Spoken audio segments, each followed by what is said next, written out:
Hi hello friends, welcome back to my channel. ಇವತ್ತು ಒಂದು special recipe ತೊಗೊಂಬಂದಿನಿ ರೀ. ನೋಡ್ತಿರ್ಬೋದು ನೀವು, ಇದು ಸ್ಪೆಷಲ್ ಸಬ್ಬಕ್ಕಿ ಸ್ನ್ಯಾಕ್ಸ್ ರೀ. ನೋಡಿರಿ ಎಷ್ಟು ಕ್ರಿಸ್ಪಿ ಆಗೈತಿ, ಹಂಗೆ ಒಳಗೆ ಅಷ್ಟೇ ಸಾಫ್ಟ್ ಇರ್ತೈತಿ. ಹಾಲು ಮತ್ತು ಸಬ್ಬಕ್ಕಿಯಿಂದ ಒಂದು ಕ್ರಿಸ್ಪಿಯಾಗಿರೋ ಸ್ನ್ಯಾಕ್ ಮಾಡೋಣ ಬರ್ರಿ. ಅದಕ್ಕೆ ಏನೇನು ಬೇಕಂತಂದ್ರೆ, ಫಸ್ಟಿಗೆ ನಾ ಇಲ್ಲಿ 1 ಬೌಲಷ್ಟು ಒಣದ ಸಾಬುದಾನಿ ತೊಗೊಂಡಿನಿ ರೀ. ನೀವು ಸಣ್ಣದ ಲೆನಿನ್ ಸಿಗ್ತದಲ್ಲ, ಅದು ಬೇಕಾದರೂ ತೊಗೋಬೋದು. ಇದನ್ನು ಫಸ್ಟ್ ಒಂದು ಬೌಲ್ ಒಳಗೆ ಹಾಕೊಂಡ್ಬಿಟ್ಟು ಇದಕ್ಕೆ ಮುಳುಗುವಷ್ಟು ನೀರು ಹಾಕ್ಬೇಕು ರೀ. ನೀರು ಜಾಸ್ತಿ ಹಾಕಕ್ಕೆ ಹೋಗ್ಬೇಡ್ರಿ. ಕರೆಕ್ಟ್ ನೋಡಿರಿ, ಇದು ಮುಳುಗುವಷ್ಟು ನೀರು ಹಾಕ್ಬಿಟ್ಟು ಒಂದು ಪ್ಲೇಟ್ ಮುಚ್ಚಿ ಇದನ್ನು ಒಂದು 3 ತಾಸು ಮುಚ್ಚಿಟ್ಬಿಡ್ಬೇಕು ರೀ. ಅದಾದಮೇಲೆ ಈಗ ನೋಡಿರಿ 3 ತಾಸು ಆಗೈತಿ. ಈಗ 3 ಅವರ್ಸ್ ಬಿಟ್ಟು ನೋಡಿದಾಗ ನೋಡಿರಿ ಪರ್ಫೆಕ್ಟಾಗಿ ಈ ಟೈಪ್ ಮೆತ್ತಗಾಗ್ಯಾವ ನೋಡಿರಿ. ಈಗ ಈ ಟೈಪ್ ಆಗ್ಬೇಕು ರೀ ಅದು. ಓಕೆ, ಈಗ ಇದನ್ನ ಹಿಟ್ಟು ರೆಡಿ ಮಾಡ್ಕೊಳ್ಳೋಣ ಬರ್ರಿ. ಫಸ್ಟಿಗೆ ಒಂದು ಮಿಕ್ಸಿಂಗ್ ಬೌಲ್ ತೊಗೋರಿ. ಅದಕ್ಕೆ ಇವು ನೆನೆಸಿಟ್ಟಿರೋ ಸಾಬುದಾನಿ ಹಾಕ್ಕೋಬೇಕು.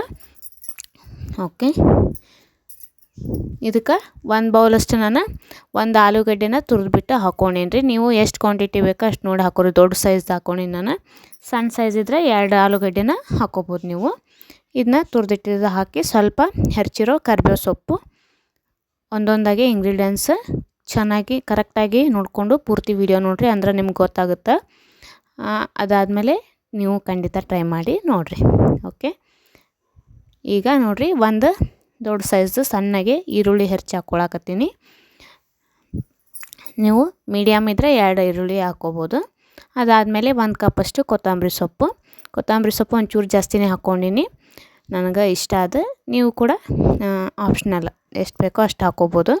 ಅದಾದಮೇಲೆ ಒಂದು ಅರ್ಧ ಸ್ಪೂನಷ್ಟು ಜೀರಿಗೆ ಹಾಕ್ಕೊಂಡಿನಿ, ಒಂದು ಚಿಟಿಕೆಯಷ್ಟು ಅರಿಶಿನ ಪುಡಿ.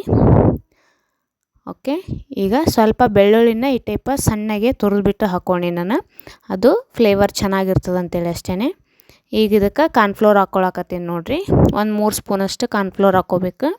ನೀವು ಎಷ್ಟು ಕ್ವಾಂಟಿಟಿ ಮಾಡ್ತಿರಲ್ಲ ಅದ್ರ ಮೇಲೆ ಹಿಟ್ಟನ್ನು ಕಲಿಸ್ಕೋಬೇಕಾಗ್ತದೆ. ಅದಾದಮೇಲೆ 2 ಸ್ಪೂನಷ್ಟು ಕಡಲೆ ಹಿಟ್ಟು ಹಾಕ್ಕೊಳಕತ್ತೀನಿ ನೋಡಿರಿ. 3 ಸ್ಪೂನು ಕಾರ್ನ್ಫ್ಲೋರು, 2 ಸ್ಪೂನು ಕಡಲೆ ಹಿಟ್ಟು. ಓಕೆ, ಇದಕ್ಕೀಗ ಒಂದು ಸ್ಪೂನಷ್ಟು ಕಸೂರಿ ಮೆಥಿ ಮತ್ತು ಆಚ್ ಖಾರದ ಪುಡಿ ರೀ. ಆಮೇಲೆ ಶುಂಠಿ ಬೆಳ್ಳುಳ್ಳಿ ಪೇಸ್ಟ್ ಒಂದು ಅರ್ಧ ಚಮಚದಷ್ಟು ಹಾಕೋರಿ. ಓಕೆ, ಇದನ್ನಿಷ್ಟು ಹಾಕ್ಕೊಂಬಿಟ್ಟು ಡ್ರೈ ಆಗಿ ಒಣಾದ ಮಿಕ್ಸ್ ಮಾಡಿರಿ. ಇನ್ನೂ ಒಂದಿಷ್ಟು ಐಟಮ್ಸ್ ಅದಾವೆ, ನಾ ಹೇಳ್ತೀನಿ ಆಮೇಲೆ ಏನೇನು ಹಾಕ್ಬೇಕಂತೇಳಿ. ಇದಕ್ಕೆ ಬೇಕಾದ್ರೆ ನೀವು ಅಕ್ಕಿ ಹಿಟ್ಟು ಕೂಡ ಹಾಕೋಬೋದು. ಒಂದು ಚೂರು ಲಿಂಬೆಹಣ್ಣು ಹುಳಿ ಹಾಕ್ಕೊಂಡಿನ, ಇದಕ್ಕೆ ಒಂದು ಅರ್ಧ ಲಿಂಬೆಹಣ್ಣಷ್ಟು ಅದನ್ನ ಹಾಕ್ಕೊಂಬಿಟ್ಟು ಕೈಯಿಂದ ಈ ಟೈಪ ಚಲೋತ್ನಾಗೆ ಮಿಕ್ಸ್ ಮಾಡ್ಕೊರಿ. ಫ್ರೆಂಡ್ಸ್, ನೀವೇನಾದರೂ ಹೊಸದಾಗಿ ನೋಡ್ತಾ ಇದ್ದರೆ ನಮ್ಮ ಚಾನಲ್ನ ಸಬ್ಸ್ಕ್ರೈಬ್ ಮಾಡಿಕೊಂಡು ವಿಡಿಯೋ ನೋಡಿರಿ. ಫೇಸ್ಬುಕ್ಕಲ್ಲಿ ನೋಡೋರು ಪ್ಲೀಸ್ ನಮ್ಮ ಚಾನಲ್ನ ಫಾಲೋ ಮಾಡಿರಿ. ಓಕೆ, ಹಂಗೆ ಪಕ್ಕದಾಗಿರೋ ಬೆಲ್ಲೈಕನ್ನ ಪ್ರೆಸ್ ಮಾಡಿರಿ, ಯಾಕಂದ್ರೆ ನಾವು ಯಾವುದೇ ವಿಡಿಯೋ ಹಾಕಿದ್ರೆ ನಿಮ್ಗೆ ಫಸ್ಟ್ ನೋಟಿಫಿಕೇಷನ್ ಬರುತ್ತೆ. ಆವಾಗ ಎಲ್ಲರಿಗಿಂತ ಮುಂಚೆ ನೀವು ನಮ್ಮ ವಿಡಿಯೋನ ನೋಡ್ಬೋದು. ನಿಮ್ಗೆ ಯಾವುದಾದ್ರೂ ರೆಸಿಪಿ ಬೇಕು ಅಂತಂತಂದ್ರೆ ಕಮೆಂಟ್ ಮಾಡಿ ಹೇಳ್ರಿ, ಮಾಡಿ ತೋರ್ಸೋಕೆ ನಾನು ಟ್ರೈ ಮಾಡ್ತೀನಿ. ಓಕೆ, ಈಗ ಇದಕ್ಕೆ ರುಚಿಗೆ ತಕ್ಕಷ್ಟು ಉಪ್ಪು ಹಾಕೋರಿ. ಕಲಿಸ್ಬಿಟ್ಟು ಆಮೇಲೆ ಹಾಕ್ಕೋರಿ ಸ್ವಲ್ಪ, ಅಂದ್ರೆ ನಿಮ್ಗೆ ರುಚಿ ಗೊತ್ತಾಗೋದಿಲ್ಲ ಫಸ್ಟೇ ಹಾಕಿಬಿಟ್ರೆ. ಸೊ ಅದಕ್ಕೆ ಈ ಟೈಪ್ ಒಂದು ಸ್ವಲ್ಪ ಮಿಕ್ಸ್ ಮಾಡಿಕೊಂಡು ಆಮೇಲೆ ಹಾಕ್ಕೊಂಡ್ರಿ. ಈಗ ಉಪ್ಪು ಹಾಕ್ಕೊಂಡು ಮತ್ತೆ ಒಂದು ಸಲ ಚಲೋತ್ನಾಗ ಕಲಿಸ್ಬಿಡ್ರಿ. ಈಗ ಕಲಿಸಿದ ಮೇಲೆ ನೀವು ನೋಡಿರಿ 1 ಸ್ಪೂನಷ್ಟು ನಾನು ವಿನೆಗರ್ ಅಂತೇಳಿ ಸಿಗ್ತದಲ್ಲ, ವಿನೆಗರ್ ಹಾಕ್ಕೊಳಕತ್ತೀನಿ. ಒಂದು ಅರ್ಧ ಸ್ಪೂನಷ್ಟು ಅಡುಗೆ ಸೋಡಾ ಹಾಕ್ಕೊಂಡೇನಿ ನೋಡಿರಿ, ಅಂದ್ರೆ ಬಳ್ಳಾಗಿ ಬರ್ತದೆ. ವಿನೆಗರ್ ಹಾಕೋದ್ರಿಂದ ಜಾಸ್ತಿ ಎಣ್ಣೆ ಹಿಡಿಯೋದಿಲ್ಲ ರೀ ಅದು. ಸೊ ಅದಕ್ಕೆ ಹಾಕೀನಿ ನಾನು. ನೀವು ಇದ್ರೆ ಹಾಕ್ಕೋಬೋದು, ಇಲ್ಲಾಂದ್ರೆ ಆಪ್ಷನಲ್ ಅಷ್ಟೇ. ಈಗ ಇದು ಹಿಟ್ಟು ರೆಡಿ ಆಗೈತೆ ರೀ. ಇದಕ್ಕೆ ಕೈಗೆ ಒಂಚೂರು ನಾವು ಎಣ್ಣೆ ಹಚ್ಕೊಂಡ್ಬಿಟ್ಟು ಈ ಟೈಪ ಬಾಲ್ಸ್ ಟೈಪ ಮಾಡ್ಕೋಬೇಕ್ರಿ. ಇದು ರೋಲ್ಸ್ ನೋಡಿರಿ, ಈ ಟೈಪ. ನೀವು ಯಾವ ಶೇಪ್ ಆದ್ರೆ ರೌಂಡ್ ಬೇಕಂದ್ರೆ ರೌಂಡ್, ನಾ ಈ ಟೈಪ ಉದ್ದಕ್ಕಾಗಿ ಮಾಡ್ಕೊಳತ್ತೀನಿ. ನೀವು ಯಾವ ಶೇಪ್ ಬೇಕಾದರೂ ಮಾಡ್ಕೋಬೋದು. ಇದಕ್ಕೆ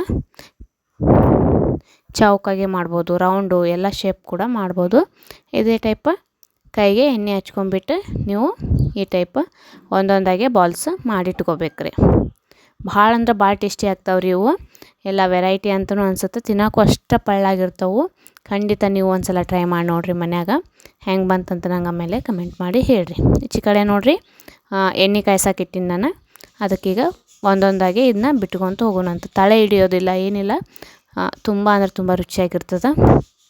ಈಗ ನೋಡಿರಿ ಎಷ್ಟು ಜಾಸ್ತಿ ಬಬಲ್ಸ್ ಬರಾಕತ್ತಾವಲ್ಲ, ಇವು ಫ್ರೈ ಆಗ್ಯಾವ ಇಲ್ಲ ಅಂತೇಳಿ ನಾನು ನಿಮ್ಗೆ ಹೆಂಗೆ ತಿಳ್ಕೋದು ಅಂತೇಳಿ ಹೇಳ್ತೀನಿ ನೋಡಿರಿ. ಇಷ್ಟು ದಪ್ಪ ಇದ್ದರೂ ಕೂಡ ಇದು ಏನು ಜಾಸ್ತಿ ಟೆನ್ಷನ್ ಮಾಡ್ಕೊಳ್ಳೋ ಅವಶ್ಯಕತೆ ಇಲ್ಲ. 2 ನಿಮಿಷನಾಗನ ಒಳಗೆಲ್ಲ ಪರ್ಫೆಕ್ಟಾಗಿ ಬೇಯ್ತಾವೆ. ಆಮೇಲೆ ತೋರಿಸ್ತೀನಿ ನಾನು ನಿಮ್ಗೆ ಹೆಂಗೆ ಬಂದೈತೆ ಅಂತ ಹೇಳ್ಬಿಟ್ಟು. ಓಕೆ, ಈಗ ನೋಡಿರಿ ಇವನ್ನ ಒಂದೊಂದಾಗಿ ಈ ಟೈಪ ಮಿಕ್ಸ್ ಮಾಡ್ಕೋಬೇಕು. ಅಂದ್ರೆ ಬಿಡಿಸ್ಕೋಬೇಕು, ಅಂಟ್ಕೋಬಾರ್ದು ಅವನು ಅಷ್ಟೇ. ನೋಡಿರಿ ಹಿಂಗೆ. ಈಗ ನೋಡಿರಿ ಬಬಲ್ಸ್ ಎಲ್ಲ ಕಡಿಮೆ ಆಗ್ಯಾವಲ್ಲ, ಆವಾಗಲೇ ಎಷ್ಟೊಂದಿದ್ವು. ಓಕೆ, ಈಗ ಈ ಬೇಯಕತ್ತಾವು, ಇವು ಫ್ರೈ ಆಗ್ಯಾವ ಆಲ್ಮೋಸ್ಟ್. ಇನ್ನೊಂಚೂರು ಐ ಫ್ಲೇಮ್ ಇಟ್ಕೊಂಡ್ಬಿಟ್ಟು ಫ್ರೈ ಮಾಡಿಕೊಂಡು ಈ ಟೈಪ್ ಗೋಲ್ಡನ್ ಬ್ರೌನ್ ಕಲರ್ ಬಂದಮೇಲೆ ನೀವು ಇವನ್ನ ತೆಗೆದು ಒಂದು ಟಿಶ್ಯೂ ಪೇಪರ್ ಮೇಲೆ ಹಾಕ್ಕೊಂಬಿಡ್ರಿ. ಎಕ್ಸ್ಟ್ರಾ ಏನಾರ ಆಯಿಲ್ ಇದ್ರೆ ಅದು ಹೀರ್ಕೋತೈತಿ. ಇದೇ ಟೈಪ ನಾವು ಎಲ್ಲನೂ ಬಾಲ್ಸ್ನ ಕರೆದು ಇಟ್ಕೊಂಡ್ಬಿಡೋಣ ಅಂತ. ನೋಡಿರಿ ನಮ್ದು ಬಿಸಿ ಬಿಸಿದು ಸಾಬುದಾನಿದು ವಡೆ ರೆಡಿ ಆಗ್ಯಾವು. ಖಂಡಿತ ನೀವು ಒಮ್ಮೆ ಟ್ರೈ ಮಾಡಿ ನೋಡಿರಿ ಹೆಂಗೆ ಬಂತಂತ ನಮ್ಗೆ ಆಮೇಲೆ ಕಮೆಂಟ್ ಮಾಡಿ ಹೇಳ್ರಿ. ನೋಡಿರಿ ಎಷ್ಟು ಕ್ರಿಸ್ಪಿಯಾಗೈತೆ, ಒಳಗಂತೂ ಅಷ್ಟೇ ಸಾಫ್ಟ್ ಇರ್ತೈತಿ, ಹೊರಗೆ ಕ್ರಿಸ್ಪಿಯಾಗಿರ್ತದೆ. ಇದ್ರ ಜೊತೆ ಈ ಟೈಪ ಸಾಸ್ ಅಥವಾ ಕೆಚಪ್ ಹಚ್ಕೊಂಡ್ಬಿಟ್ಟು ಸರ್ವ್ ಮಾಡಿ.